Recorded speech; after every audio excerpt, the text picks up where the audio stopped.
Hello, YouTube modeling community. This is Rusty Rotor. We're coming to a close at the end of 2023, beginning of 2024. So we're gonna split this video kind of into three things. I'm trying to only make one video this week, so we're going to kind of get a mail call, some things left over from Christmas, an update on Cecilia the villain again. Just show you where we're at with it. That way, if you guys got any feedback, by all means, you drop it down in the comment and let me know what you think about it, what I could do to enhance it, make it better, all that. I mean, anything I can get info-wise is priceless. Because believe it or not, just my opinion doesn't matter. There's a zillion opinions and methods and techniques and all that could really be helpful for me going forward on it. We're also going to take a look back at the year in review as far as the builds that we did. One will get flashed up here when it's time, which it was a commission build that I did for my brother-in-law right at the beginning of the year. I don't have it, so I can't, physically show you, but we'll put a picture of it up here shortly. So I've got them all out. There's one whip, work in progress. The Mustang, we've come across a problem that I've got to solve before final assembly begins, and you'll get to see what that is too. But without further ado, we got 11 builds done this year. It doesn't seem like a lot, but remember, a few of those were pretty intense builds, so they took longer. And of course, I don't work down here every day, every minute of the day, so time is precious when you get to come into your shop and, zone out and work on something. We could have gotten probably about 14, maybe 15 done this year, if we'd been a little more organized, a little more focused, and better prepared, because I was not prepared, and I did make some bad mistakes. I learned some new tips and tricks. I learned some different methods. So all in all, 2023 was a good year. We're all caught up on Wife's Choice. That's the one where my wife yearly picks a model and I build it to her standards, her likes, dislikes, blah, blah, blah. So, we got last year's done this year, and we got this year's done fairly quickly. So, and we entered in the small scale group build. We got that done on time. So that was cool to start something and finish it on time. The other one is the Pro Street group build. That's the one where I've got some final fitment issues that have to be addressed before we final assemble. It is ready for that. It just needs some work. So we'll go over that real quick. I'll leave you just like you are right now. As you know, this is the new Revell release Mustang. We painted it MCW silver. The tires and wheels are 3D printed, and they're from Z-Force Model Works. They are painted pewter to kind of go with the body should have been painted pewter, but we went with silver and then the pewter wheels. We did, add some special features to it. Get up there close, you can see the A&M fittings, the D's nuts fittings we put in place, and we have our black braided lines coming from the fuel that'll go up to the engine, and we'll take a look at that end of it here in a second. But you can see I've got it in, and now my roll cage is angled down. Okay, so I'm too high in the back. I'm low enough in the front, and it's a little too far forward. So what we have to do is we need to scoot the roll cage back about 1/8 of an inch, which looks like I got room to do that. And we need to cut the back down probably a good 1/4 inch or more and raise the front up. That way the roll cage sits flat to the roof and follows the body lines. So that's a little, and I figured I'd have to, so it's not a huge shock. But we're very clean on the build. No major mistakes. Flaws, yeah, there's a couple tiny little flaws, but thankfully we're not going to be able to see them yet. But we do know this all marries together without the roll cage, so we know the fitment and all that's perfect. The engine does stay underneath the hood. It's great. We still got to carbon fiber a few pieces and correct this fitment issue. But, you know, these, if you guys ever want to go almost true to scale and size, the 3D printed tires and wheels, well, not the wheels, but the tires are the way to go. These wheels, your kit tire or your kit rims, wheels will fit in these. So it's not, you know, you can order just the tires from, I think, Joel at Iceman Collections. These are the biggest ones. So if you want a comparison and to a tubbed out factory kit, you can see the wheels and the tires, just they fill the wheel wells perfect. There's no big space from the front of the tire to the inner fender well, or anything like that. So if you want a true look, that's the route to go. And if you want to use your kit wheels, that's totally up to you. Our front ones, they fit on no problem. We don't have them glued on yet, but you can get a look at it. And you can see I'm riding about a 1/4 inch high. We got our wiring up here from our radiators, our electric fans. We have our trans cool lines. That's what these silver ones are. And then we're not going to take it back apart yet. And we got our steering wheel in place, wood grain. We got our dash done. We got our switches here in. I do need to touch up the red on those switches, but that's no big deal. Got our lenses in for the gauges. So it looks like it's got real, there you go, you get to see it, real gauge faces on it. So the dash turned out really neat, really nice. I couldn't have done it any better. I mean, it's complete, it's done. Nothing needs to be done to it other than touch up those little switches. The engine and trans, you guys have seen this before. Okay, so we've seen this before and we're going to look at it again. You guys can see. You can see the linkage works. Throttle linkage. Now, it's not going to once it's in the model. I could reach down there with a pair of tweezers and, you know, manipulate it and move it.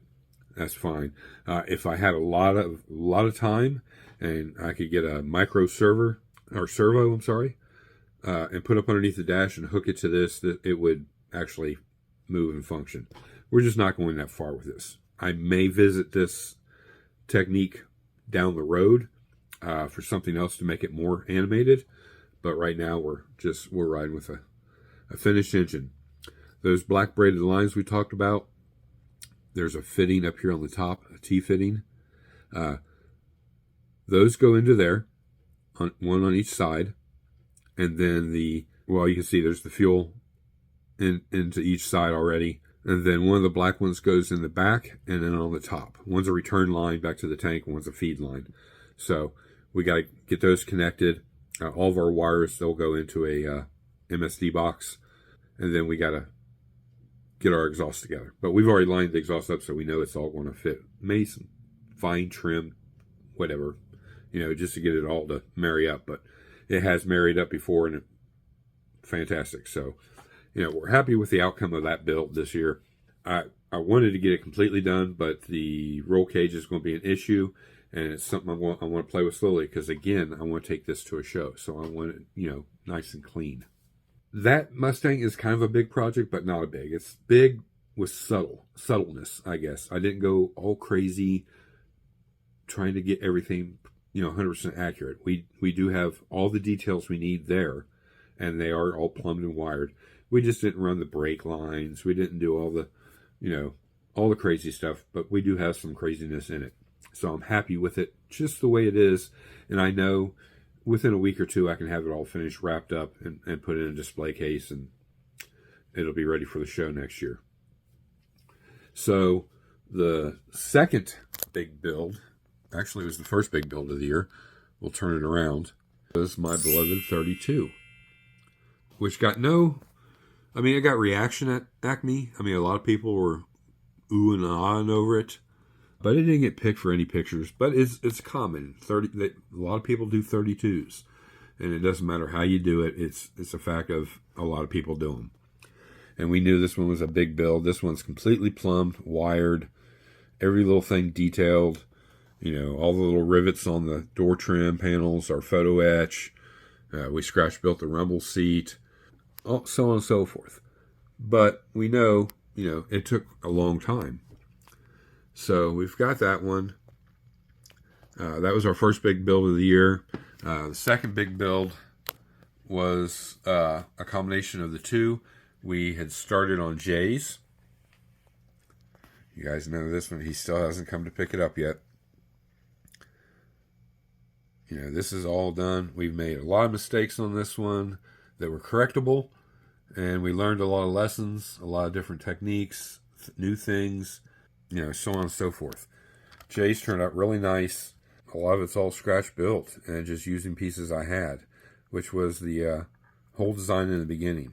I mean, anybody can cut down and modify and put aftermarket this in, that in, and doing, it turned out to a beautiful model. This has got, that's the kit chassis with a Pro Mod chassis adapted to it, grafted in.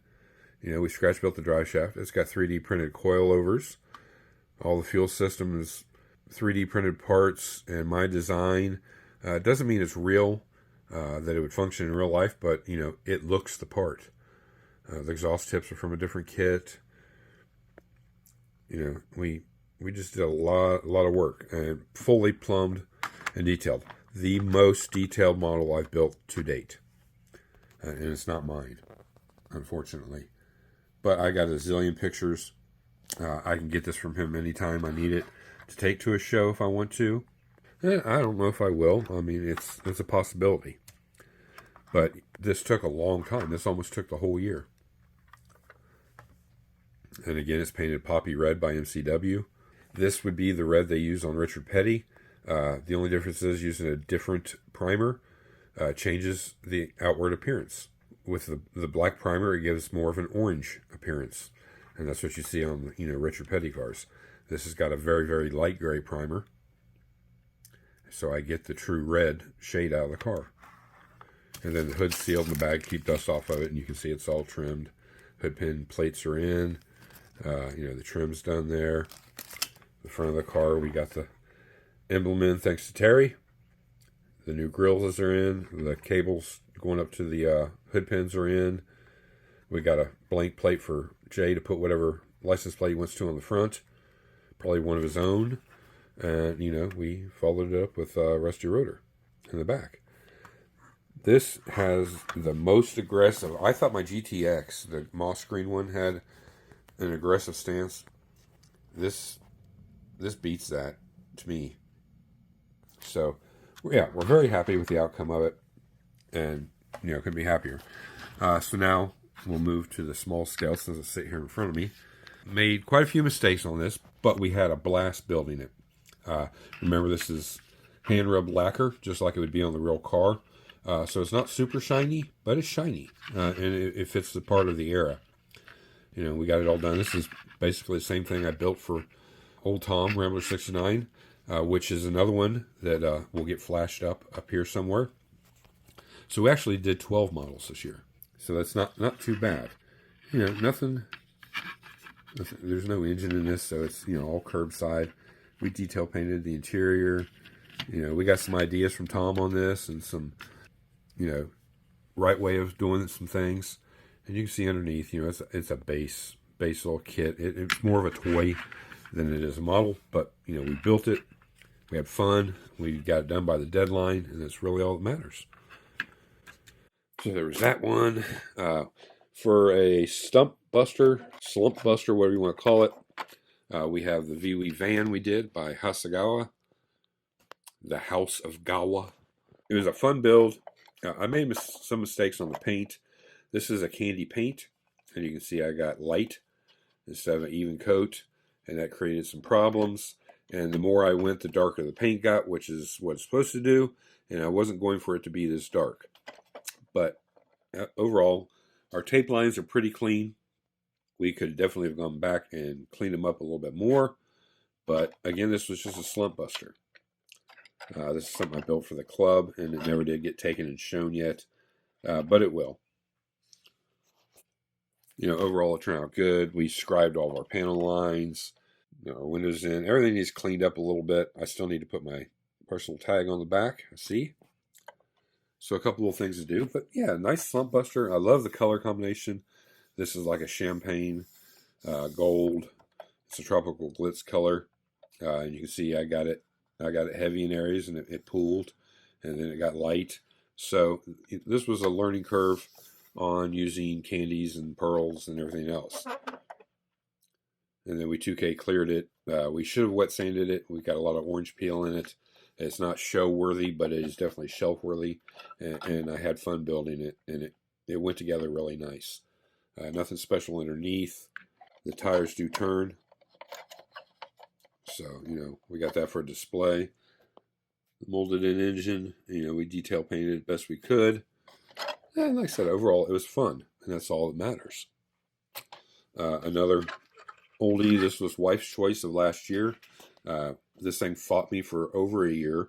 And I finally got the build done and designed the way, I wanted it to. The roll cage should have come forward a little bit more. But, that's a scratch-built roll cage. I learned some lessons there. I learned a lesson on the seats. I printed these, and I printed them in 1/24 scale, and the car is a 1/25th. So the seats are a little too big. It's not a huge deal. It's not a deal breaker. They look great in the car.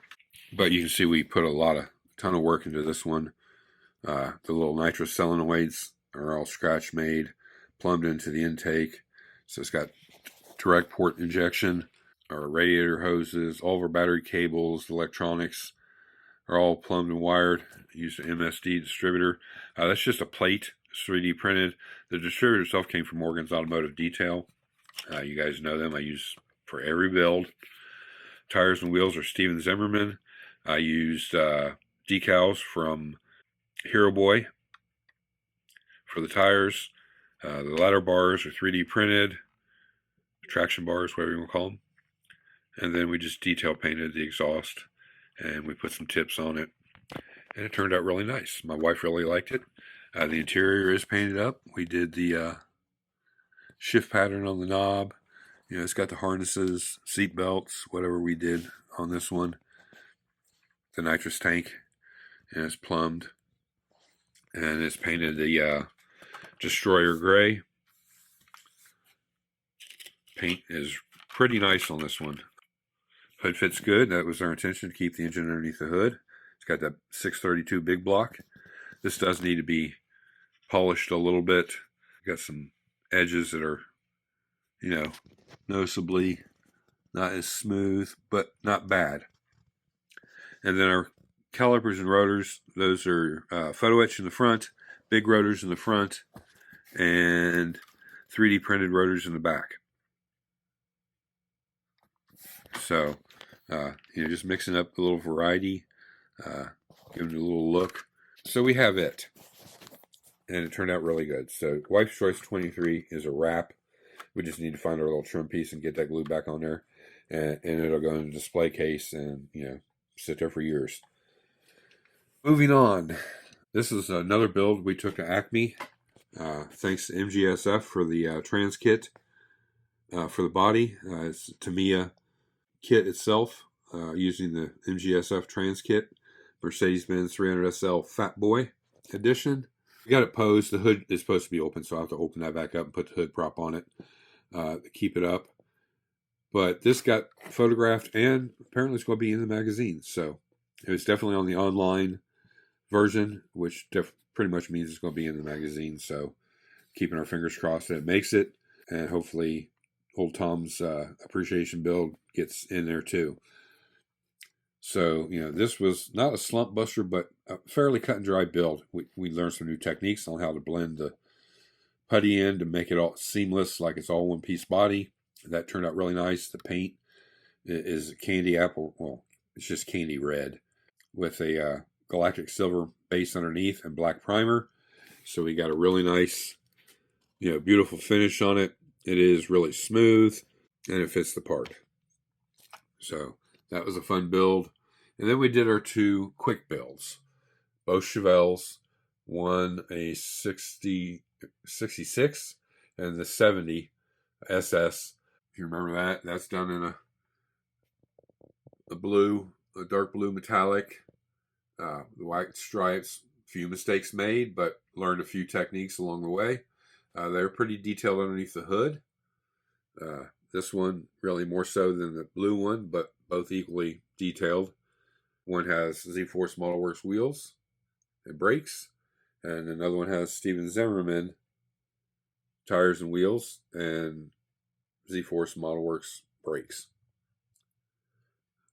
So, we got those two done, and as you know, those were fairly easy, quick in and out builds. But we learned some things, so we know in our arsenal of techniques now we got some new tips to try each time.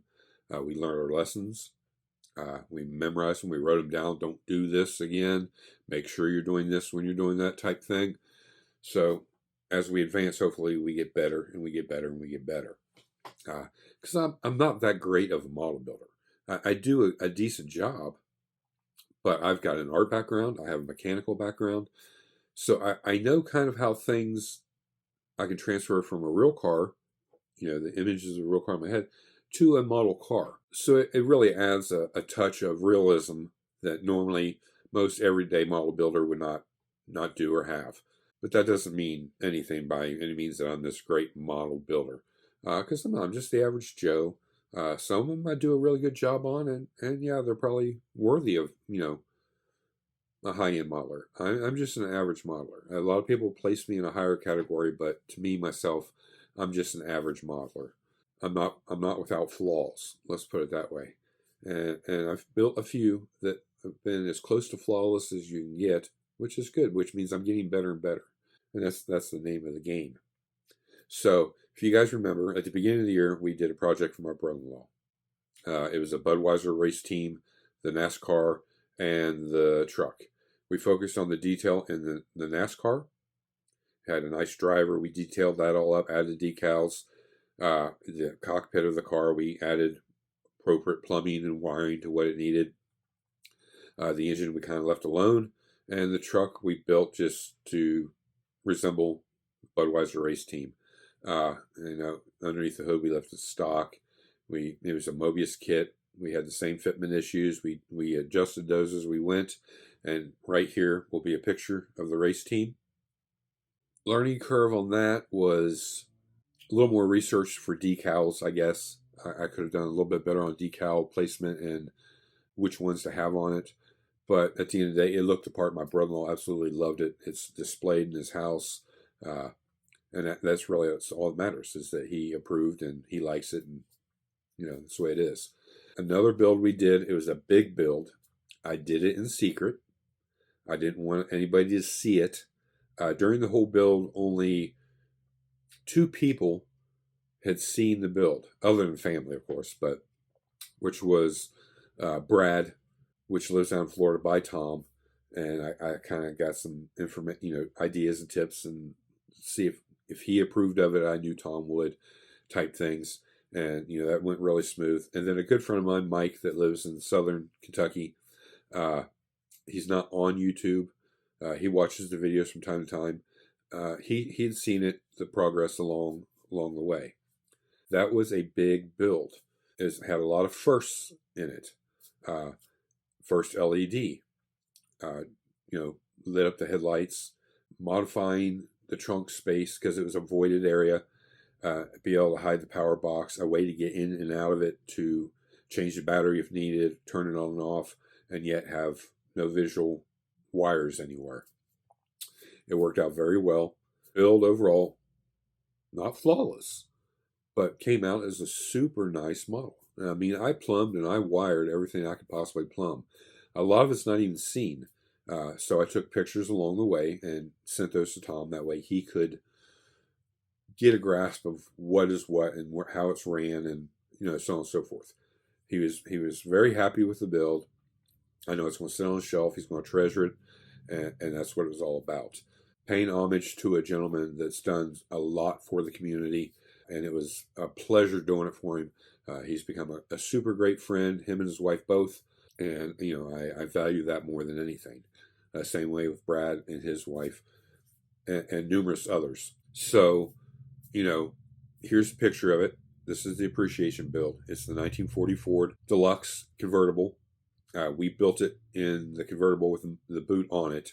The roof can be put on it. I left it a little unfinished for Tom to kind of put his own stamp on it if he wants to, and clean it up and detail it, and put it on there if he wants. But turned out really good. There was a few fitment issues on the kit. There was a few fitment issues with me final assembling it. A few flaws here and there in the paint. But overall, turned out very, very, very nice. You guys, there's a ton of videos up from Acme. You can see the car in those videos. I've posted a video on it. You can go back. There's been a reel on it on Instagram to really get in depth with the build if you want. So that's it, guys. 12 builds for the year. I mean, 1, 2, 3, 4, 5, 6, 7, 8, 9, 10, 11, and then Tom's makes 12. That's a pretty good amount. I want to bump that number up to about 15. So I think I've showed this once. We're going to show it again. I got to find it. Yep, 26, I should remember. So this is the contest cars. 332 of the world's top car models. So, I made it in the top cars of the world, that's an honor itself, along with all these other great gentlemen in here. A lot that I know, some I don't, I've heard of, but I've never got to meet them. Beautiful builds. And then, there's mine down there in the corner. This is our first one to get in. The Mercedes is the second, and hopefully, Old Tom's appreciation build gets, at least a page, because I wrote a big kind of article about it, the complete build sheet of what I did to it, products that I used, and, so on and so forth. So hopefully that makes it in. But, that covers that. Mail call. First foremost, we got a set in from Ryan Jones, Z-Force Model Works. These are hot rods by Boyd V Twin, 20 by 9 and 22 by 12. These are $18, available at Z-Force Model Works. These are absolutely beautiful. Trying to take the glare off of here. There's the front wheel, and there's the back wheel. We'll just leave them in here, guys. I'm trying to get through this video pretty quickly. We do have a build in mind for these, so we'll put them with that build, and we'll be great to go. Now for the rest of the mail call. These are Christmas cards that came in either like the day before or a day or two after Christmas. Yesterday was my birthday. Thank you to, there's a few people that emailed me and wished me happy birthday. I appreciate that very much. And this is one of the gentlemen that did so. William at Ruckus Rods and Customs. We got a little shop sticker, so that'll go on the fridge there somewhere. And we got a beautiful Christmas card with some very nice words inside. Next year, guys, we will have Christmas cards. Thanks to Old Tom. He gave me the link to look them up. And then we got this Christmas card. Nice old truck with a tree in the back. Headed home to get it all set up. And this is from Marcy, Scale Model Muse. Marcy, we appreciate it. Thank you very much for thinking of us this time of the year. It's always nice to get a little Christmas card. I don't expect them, but it's nice to get. It makes you feel good. Warm and fuzzy. And then, from Time Machines, Scale Models, from, Rob. I don't have my glasses on, so it's hard to read the back. But Rob at Time Machine Scale Models sent us his new shop card. These are beautiful builds. I watched as he did these, and brother, I'll support you any day of the week. If you guys aren't following him, get over and check him out. Give him some love. He does some really nice stuff. Very good tips and tricks along the way. Very informative, and overall a great guy. And we also got his stickers. This one and a little tiny one. I'm thinking about doing something with this one. I don't know yet, but I got something in mind. But this one will go on the fridge with Williams. And thanks, Rob. Merry Christmas. Happy New Year to you guys, too. We're at the diorama table now, and we're going to take a look. The villain hasn't gotten anything more done to it from the last time you saw it. So on post 2, this would be update number 3. This is more of the diorama. I kind of I get into it, and I can't stop, and ideas come, and then I do them, and then I fit stuff together, make sure it all looks okay. And that's the thing. I want to get it all to the point where it's really just adding the final touches, the details, the painting, and all that to it. I can move on with the build and get the truck done. I've had a blast. sitting here at this table. My TV's right in front of me. I can watch all of y'all's great videos and turn on some music if I want and just zone out, and I go to town. I got a lot done. We're not any further on painting. Now, I'm going to show you this. Again, these are the steps. These are just the pink insulation foam, some soft styrofoam for the back. It's very porous. That's why I put it on the back, so when I glue it to the building, it's going to really adhere good. And I'm just using 2 different types of glue. This is what Mark at Hobby Nut Models sent me. His link is down below. This is really good PVA glue, guys. If you're not using it, it's made by AK. I'm very impressed with how quick it tacks up and how quick it dries. And it's been great. I'm going to have to order another bottle. I've only used about a quarter of it, but it's really good. And the second is, which is always a freebie because there's samples from my daughter-in-law, the Gorilla Glue, clear, bonds virtually everything, and it tells you it's got foam and wood, metal, and stuff like that. This goes on very clear, and you can spread it around. It tacks up really quick, so you got to move a little faster. Do small areas. I found if you do big areas, it has a tendency to start drying, which is not good. But you do little areas and work with it. It bonds, and it works great. So we got those there. We're going to take a look at all the pieces. Like I said, these got to still be painted and detailed up. This is just the first stage. The second stage is when we start putting our effects, like rust effects in, weathering around the bottom of the wall and up on the rock, years of storm beating against it, snow beating against it, if there is snow there, I don't know, and all that weathering. And that comes by doing washes and putting, flocking here and there for like mold and mildew and just dirt and grime. So, but it's ready for that now, other than these getting painted to match, and get to that process too. So we stopped on those for now. And as you remember, the door we scratch built. The hinges are scratch built by using solder, and I flattened it out. I shaped the ends. I drilled through it. We use push pins as the bolts. That's got, they're bolts to the door. We got our weathering where it would really take a lot of abuses around the handle. We just got to add the effects now, the realism. That's what I like to call it. There's a lot of light in the shop today, guys, so it's kind of going to be glary, so I hope my niece can tone that down a little bit. I don't know if she has that availability of doing that or not. I do have to switch to the GoPro, which hopefully we can adjust lighting and take care of that little issue. That's pretty much all we have left on the video, is kind of cleaning up the atmosphere around me, getting the light honed in and focusing on what we're doing and trying to show you. Other than that, I think our videos have come a long way. Again, let me know down in the comments, guys. Always flood these comments. Even if it's a simple, hey, hi, Rick. Great update,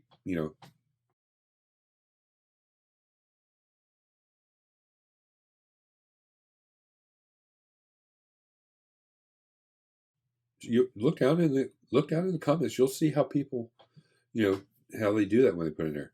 It takes just a second, guys, and it helps tremendously, along with the thumbs up.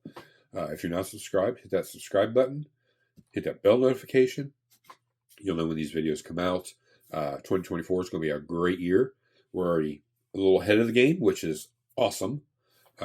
We do got to finish the Mustang. Then we're going to do a quick project of finishing up the 53 Chevy. We do want to get that one done. I think it's going to be a curbside. I don't think I'm going to put an engine in it. We're going to concentrate on paint, the tires and wheels, the stance, and then we'll call it quits on that one. So we can get that done out of the way, up in the display case. We are working currently on the Villain and Shorty. The Shorty video will come out after this one. I was hoping to have it out this week. It's probably going to be next week. So, Justin, if you're watching, I apologize. The video will be out next week on Shorty. We're not real far into it, but we're at the point where we're starting to figure some things out to get the lift of the truck right and the tires to sit right and all that. So, and we're waiting on one part to get here. So, that being said, we are just concentrating on the diorama and the Villain. which will probably go into primer next week. And we can start sorting out any issues we have there. If not, we'll move forward. So, first, you guys saw I cut up, this is the back building. This would be building 1, 2, 3, 4. This would be building number 5. And it has 2 residents in it. One sits a little higher. This would be his window up here. And then our lower entrance, and this would be his window here. It's a very goofy looking building, but it serves the part for what we're doing. We're not really worried about interior of the building and being proper where walls are and spacing and all that. That's not the main concern. The main concern is the look of the outside, because we know that building would have a wall right here dividing these 2 units. This wall would go up, and here we go. It'd be right up through the center of the window, which is not, this wall would go up, and there would be floor right here.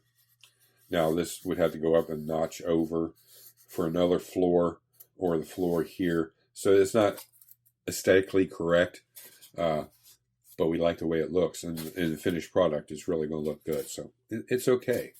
We'll put that in place. Just let it stand there for a minute. We'll take a look at this other one. This is what we call the red building. The doors, this will have 3 panels of glass on each side. And there'll be curtains behind them. You will not ever see this. And the door itself will be red trim. Red shutters on the outside. And they'll be like in the open and closed position. They're not going to be up against the wall. They're just going to be like they're open, because they would close over top of the door for privacy or storms. The bottom door will be just a standard door, but it'll be a red finish on it. There'll be nothing on this wall. This whole wall is stone. We might, because it is facing the inside of the courtyard, we may add a window up here. I've been kind of pondering on it. You guys can let me know what you think, because this side faces the courtyard. So I think a window would be good. Not a balcony, but just a window with a ledge and maybe a flower box underneath it. So you can let me know, like I said, down in the comments what you think about that. Add a window, don't add a window. That's simple typing. Add window, don't add window. That'll give me know what you think. For the overall look, I'm going to take you through it with the camera. You'll get a good visual of how things are going to look now. I had this wall last night I've been working on. We're going to take a look at it, and then I'll put it in place. You'll notice I got pins everywhere. We've got our header board, which this is the stopper for the rock wall to go up to, and our gutter boards and everything will come back to the face of this and close off the trim underneath the roof. We got our windows. You can kind of see I just drew shutters, so I don't forget to make shutters. They'll all be 3/4 by 2 inches. These will go up against the stone, so I'll make sure I use really thin stones right where it counts against the windows, so everything fits nice and pretty. These windows are kind you would come out of your thing and stand out onto the patio. There is a patio here. It will have a divider wall down the center. Not sure if I'm going to use, probably the same as the rail that I have made for this, the handrail. It'll be the same as the divider coming back. And then underneath is all wood framed with the supports. These beams go back into the wall to hold the overall cantilever of the floor. And we got a nice big patio. Now I'll weather this with styrofoam ball. It'll give the texture to it. And I've already got some cutout areas to make it look like it's aged and damaged. And that'll really pop once we do the washes on it. And then this wall goes in here. And the crazy thing about this, the third and fourth unit, is that the balcony doesn't always doesn't serve the 2 units there, but it serves on the 5th building. The lower left window has access out onto the balcony as well. So it's really kind of cool that that's there. We just got to figure out the handrail situation. I also have to figure out, well, I got room for the gutter. I figured that out already. The gutter will come down and downspout will come out, and there'll be a barrel out here on the outside of the corner. Kind of just getting stuff in place right now, guys. And we'll take it apart again, and you guys can see how it is right now, and where I'm at and what I got to do. So let's take you over here, and we're going to turn you around, and you can kind of see. We're going to tilt you back a little bit. There you go. So you can see there's the courtyard.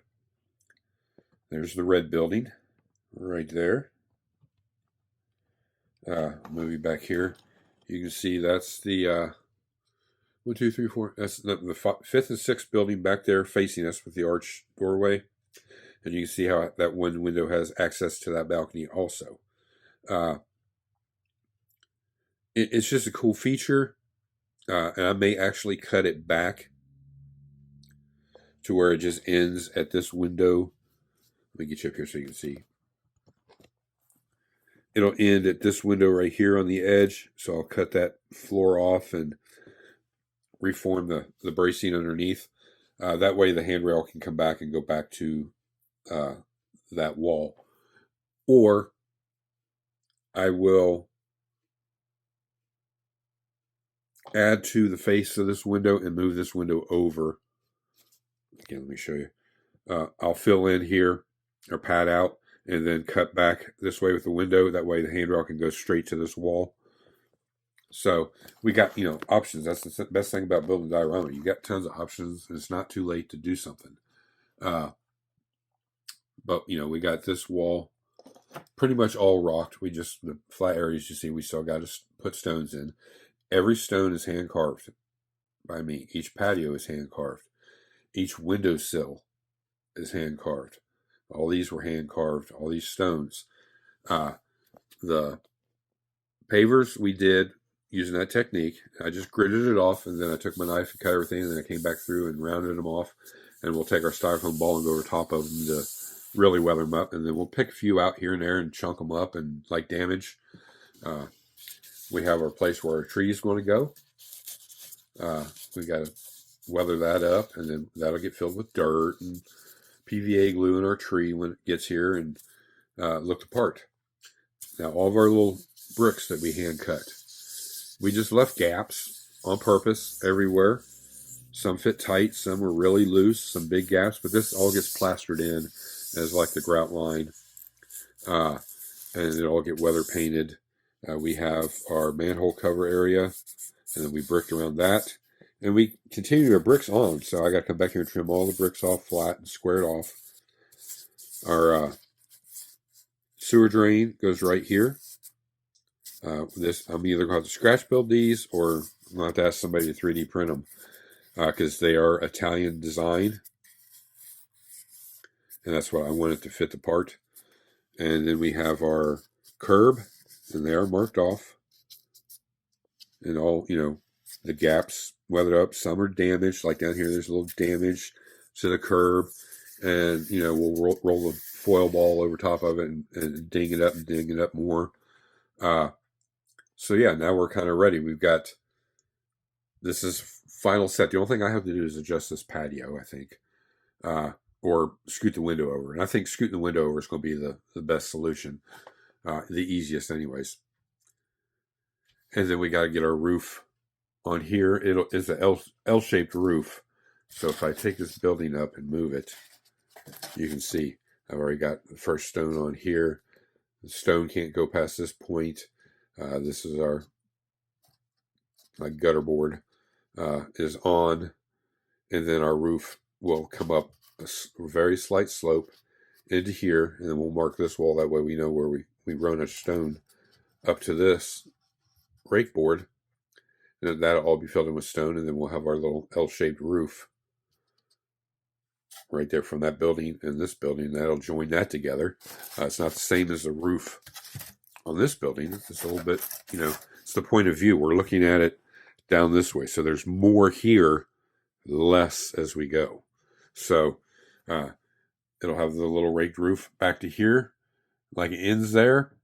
We'll have a little side whatever this is, 1.5 inch thick. It'll get stone up here, and then it'll get a little raked roof, and then it'll be stone down to here, stone on the face, and then we'll have, I think we're doing a flat roof or maybe a little sloped roof this way.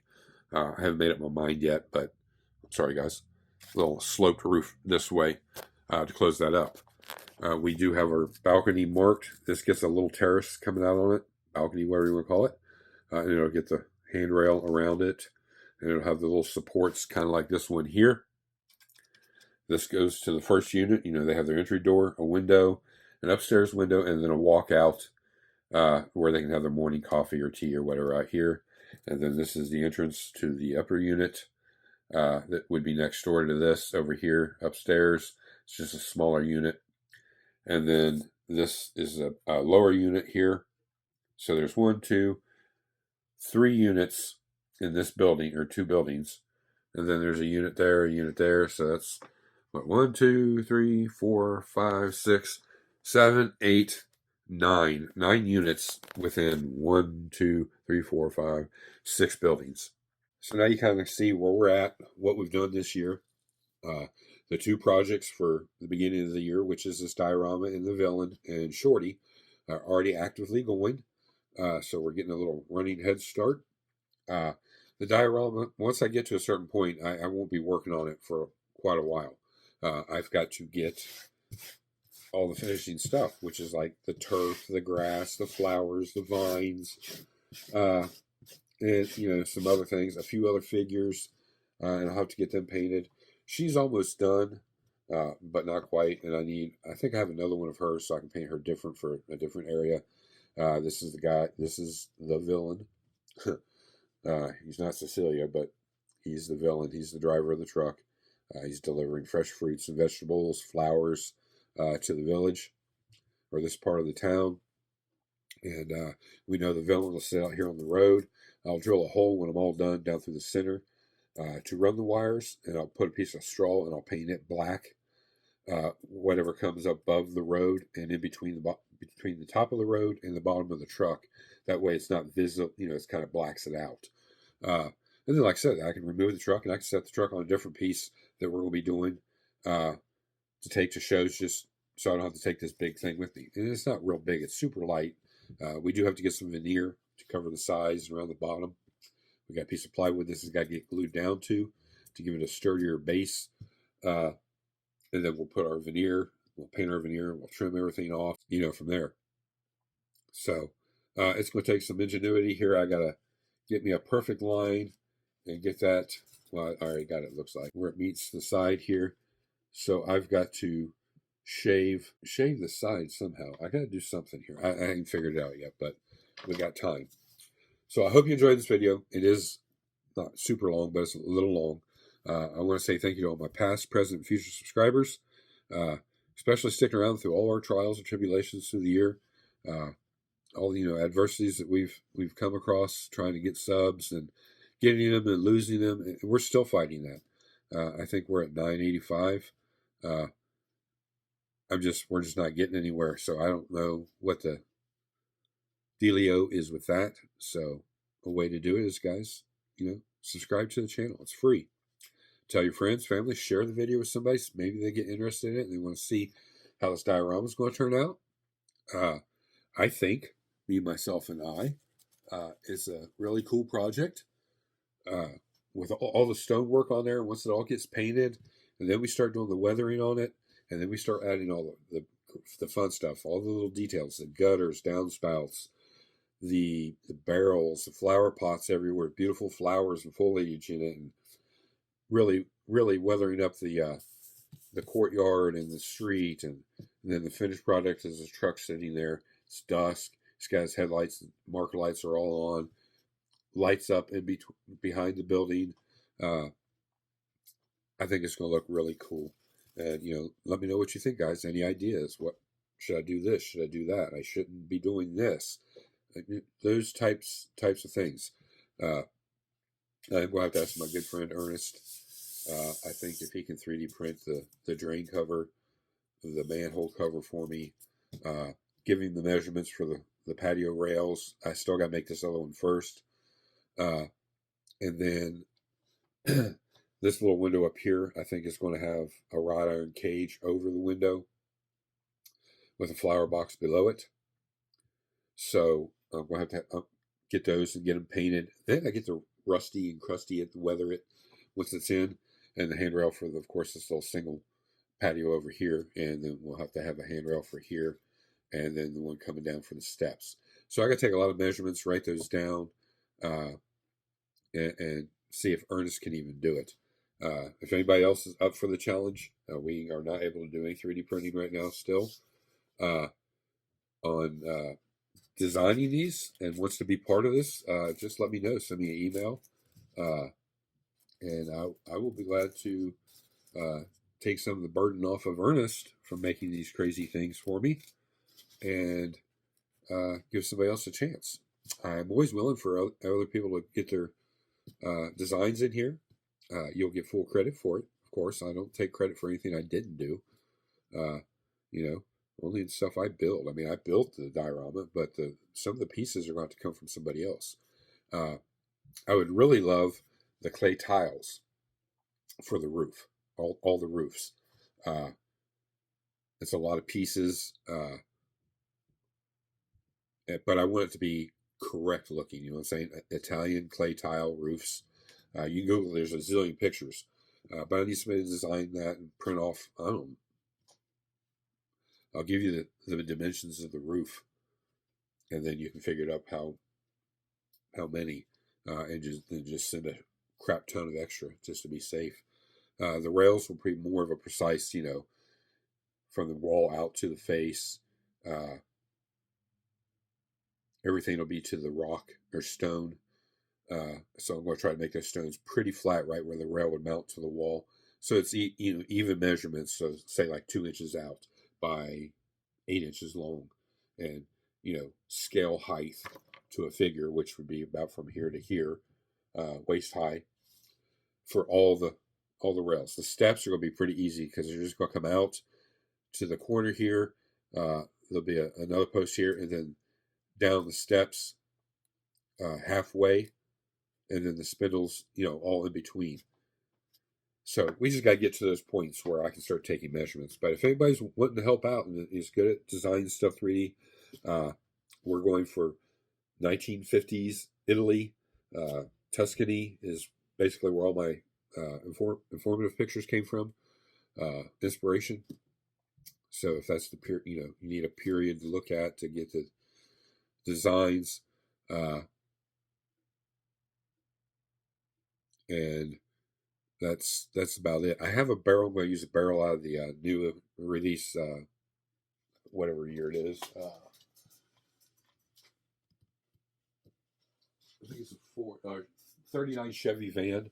We're going to use a couple of the barrels out of that. The rest will be inside it when it's done.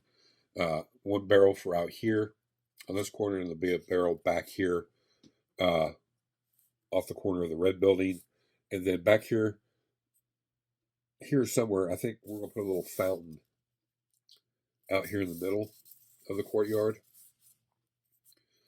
So I need a 3D printed fountain. I want it square, but the inside of it round with a design, maybe a figure at the top that is like pouring a pitcher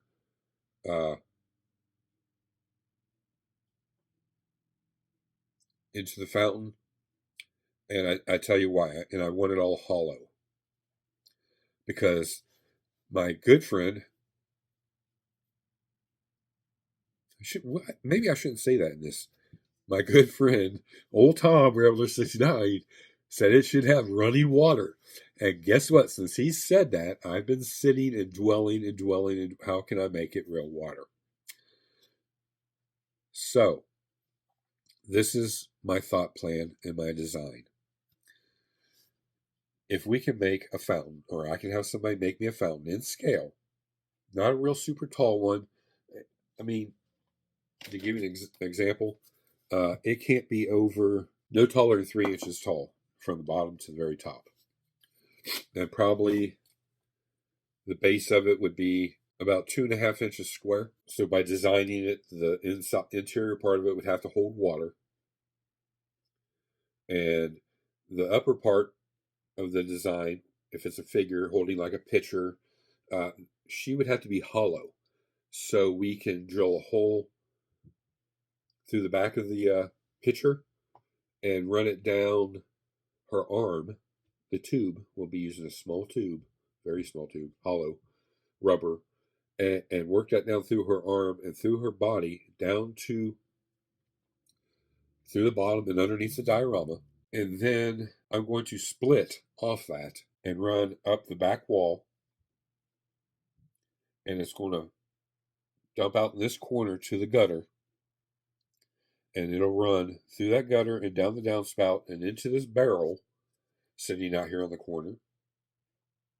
And then the bottom of the barrel will be the drain, basically. We will have to open up the barrel, of course, and then I'll scratch make that, and we'll seal it up, paint it, seal it up, and it'll drain from there and come back to the fountain.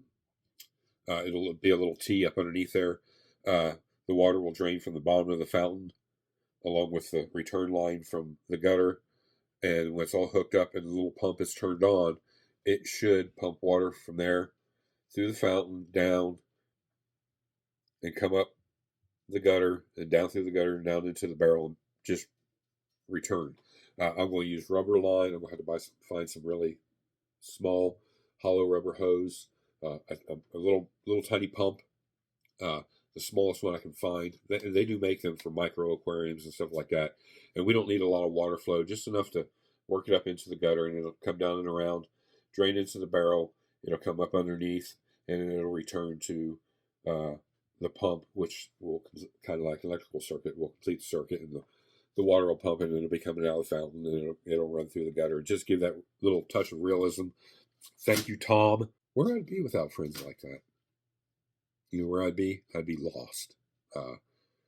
Tom does gives me a hard time overachieving and pushing the envelope, but I need that.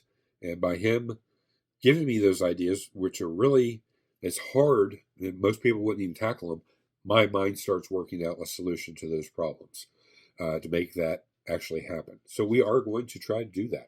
But I do need the help of people to design the fountain to be hollow, and where we can get a small rubber tube safely without breaking the fountain up to the pour pitcher, because that fills the base of the fountain.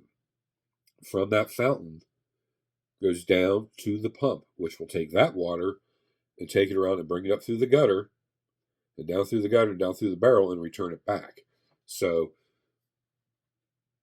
mind you,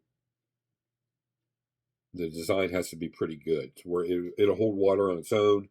That's fine. I'll drill the appropriate holes and seal it up and run the lines and all that later. I just need a really nice Italian, early, mid-50s design, Italian villa fountain, not over 3 inches tall, about 2.5 inches square at the base. The interior could be like a round pedestal with a female on it, maybe Athena or something like that, pouring water, and where we can get a tube up through her arm and into the back of the pot she's pouring, the way the water comes out and goes down into the base. So again, thanks, Tom White. I appreciate it. No, I really do. Those crazy ideas he comes up with just to eat at me on purpose. But it does eat at me, and my mind works to where I can solve that problem. How can I actually make that work? That's what I should devote this whole channel to, how to make that work. But we are. We still need to fix the issues. We'll get some measurements. But if anybody's interested in getting in on this project, you'll get full credit for everything that you do. Money wise, if you need some resin or something like that, just kind of let me know what it costs, and I will try to do my best to cover the cost of the resin. I think, in my experience, 1 bottle of resin will do everything that's needed to do for this project here. We got about 1, 2, 3, 4, 5, 6, 7, like 7 more figures that need to be gotten. I do have the page for those on Colts, so you can easily get the file. If it's a file that you're not going to give to me, you're going to keep, then I would just insist on you buying the file. I don't want to pay for a file and I'm only getting one or two pieces. You know what I'm saying? Each figure is a separate file, so it's a few dollars a file. But you can mass produce the figures yourself, or I'll pay for the file and you send me the file, and I will keep the file. However, I do have a file for her, so I can send you a copy of the file. So on and so forth. We can work it out however you want to do it, but you'll get full credit for the design work and the product itself. And I will have that somewhere on the base of the diorama, the people's names that helped either provided something for it, designed something for it. I don't know if I'm going to do a brass tag, how I'm going to do that yet. I may have somebody design that for me. But yeah, so it's been a long video, guys, but Happy New Year to everybody out there. Please get some cookies, some popcorn, sit down and enjoy this video. You'll get to see a lot of stuff, kind of like what we did all year long, where we're at on the beginning of the year projects.